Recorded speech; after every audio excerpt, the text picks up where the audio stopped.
What's up, everybody? John Arapoli here with MyMMANews, and today's guest will be fighting Ariane Carnelossi at UFC 274 on May 7th. I am pleased today to be joined by Loopy Godinez once again. Loopy, it's great to see you again. Always great catching up with you. Thanks so much for doing this as always.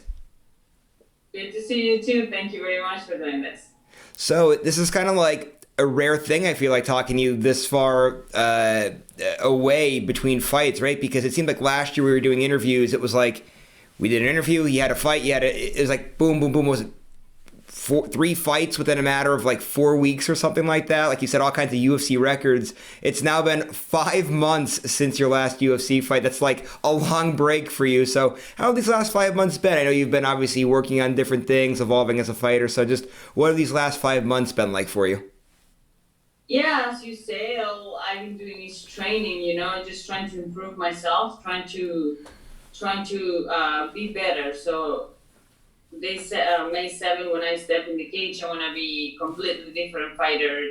I just feel different, stronger, faster, and I just been these months is just being just focusing on my training, just getting better. So that's good. So for you, right? Do you think it's better that you kind of personally, for you, took taking this time off, these 5 months to work and sharpen skills, as opposed to just constantly going out there and having a fight? And there is something for getting that live fight experience, like you were able to get there. But I'm sure there has to be a lot of benefits to taking some time off and using this time to sharpen different skills and whatnot.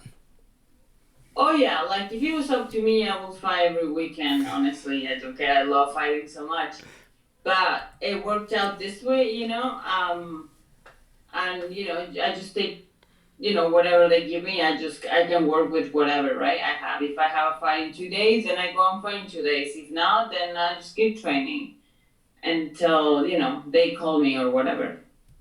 So let's talk now specifically for this fight. At the time of recording this, you're kind of wrapping up your fight camp. When I air this, it will be the week of the fight. So just how did your camp go overall as you kind of been preparing for this fight now for a few weeks? Honestly, it went really well. By the time I step into the cage, it's gonna be 12 weeks of training, and I feel so ready, so good, and then I cannot wait to step into the cage. Obviously, life happens and things happen, but there is always a straightforward where I like to go instead of putting my energy in somewhere like in different places. I'm just pretty like one dimensional. Like I'm just looking at that goal, and that's what keeps me going. And now let's talk about your opponent a little bit here in Ariane. What have you seen out of her so far as you've been now preparing for? Overall, it's just improving myself. Improving every area that I can. Just because I'm not just training for her, I'm training for the future. I'm training for to get that belt, right? So obviously, it's just like focusing on me and just getting better at you know at myself, just being better everywhere. But I just know she's gonna come strong. I'm ready for that. So yeah, that's pretty much like she's a really like fighting. She likes to get in there and like she's not scared. So that's great. We're just gonna meet in there and it's gonna be fun. So you mentioned there, right, how you spent the majority that's not even so much necessarily really worried about an opponent, but just worried about yourself and improving and getting better. And it's funny, when I was preparing for this interview, I came across an interview you had done. I forget what outlet it was with, but you were saying how you're really planning on showing off your striking in this fight and all the improvements you made there. So just talk about that a little bit, because obviously we know that you're a fantastic wrestler inside the octagon there, but I know you've been spending a lot of time now improving with your stand-up there. So just talk about the improvements that you've made over these last 5 months with your stand-up game. Yeah, of course. I mean, whatever she'd open up or she'd give me, I'll have an answer for it. My coaches and I have been working really hard in every area. So it's not that I'm just being, doing one thing. It's just being everywhere. So should be fun. We're looking forward to seeing it. And this is also a first for you, too, because you've mostly been fighting on fight nights. I know you had a lot of Apex events. This will be your first time fighting on a pay-per-view style event in a big arena and all of that there. So just talk about what that's been like for you. I'm sure you have to be extra excited to kind of get out to Phoenix and get to be a part of such a big card in a big event in UFC history like this. Yeah, of course, I'm super excited to be part of a big event like that, and so thankful for the UFC that they trust me to give me this opportunity. And yeah, I mean, I'm excited to see arena full of people screaming and being all crazy. So I'm excited for that part, but at the same time, I don't let that get into my head at the end of the day, I'm gonna be in a cage with this girl, right? So it's just the same thing that if I fought in Arizona or if I fought in Vegas, so it doesn't matter, right? It's just the same. It's the same goal. And if it's okay, I do want to get your takes. I know obviously we've been talking a lot about your own fight, but I do want to ask about two fights in particular coming up here for that card at UFC 274.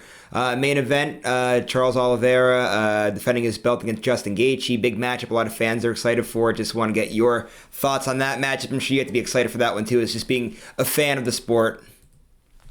Yeah, I mean that's a hard one, right? I met Gaethje before, so I gotta go with Gaethje.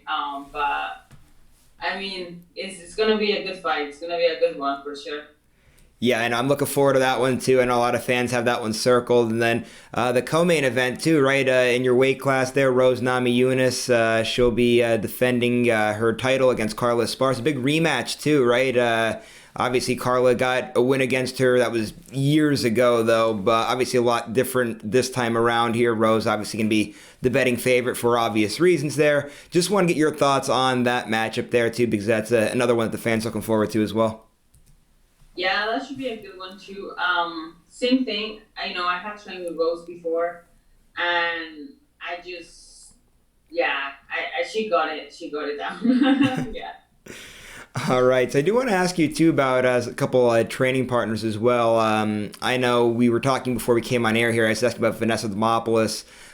She didn't get to exactly make it out to Canada like she was planning on to do some work with you, but I know you guys are friends. Actually, it's funny. You guys are actually used to be you were opponents at one time back in LFA. Now you guys are pretty good friends there. But I did want to get your take on what she's accomplished because obviously back I believe it was in January when she fought. That was such a great moment for her there when she got that win, and the whole interview with Joe Rogan kind of went viral a little bit there. So she's been obviously living her best life ever since. Just how proud are you of what she's been able to accomplish here in the UFC?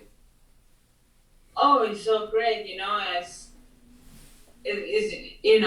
It's amazing to see.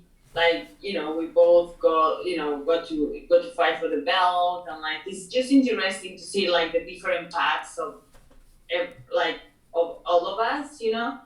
How some people get into the UFC, how just to watch their journey is really interesting. And this girl is so nice, is so good. We're such a good friends, and I'm just really happy for all her success, and I just hope that everything keeps doing so well for her. And same thing with Alexa Grosso too. I know you guys are pretty good friends as well. Obviously, she's been on quite the roll since moving up to flyweight there. I think she's 3-0 or 4-0, but obviously she's in a fantastic position in that division. Just how proud are you of what she's been able to accomplish, and how's she been able to help you out too? Obviously, I know that has to be a great person to have as a training partner every once in a while.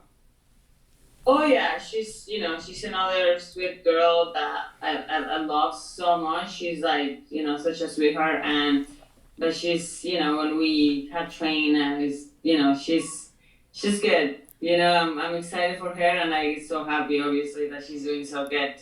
So I will get to see her soon too. So that should be good.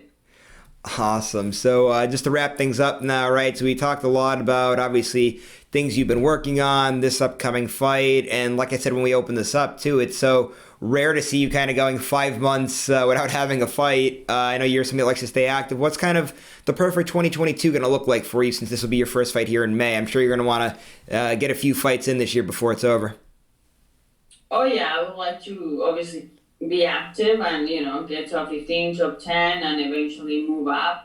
That's the goal. And, I don't want to put in my mind a number on anything because it's like setting limits for myself. I'm just gonna throw it out there. I'm ready anytime, anywhere, anyone, right? So just give me the fight. All right, and then the other thing I have for that I have to ask you, I'm very impressed with that painting that's behind it. What is that? Is that somewhere in Canada or no? No, I don't even know what is it. It's my parents painted that. I'm not sure. Well, Yeah. it's a very nice painting. It has my stamp of approval there, if that means anything.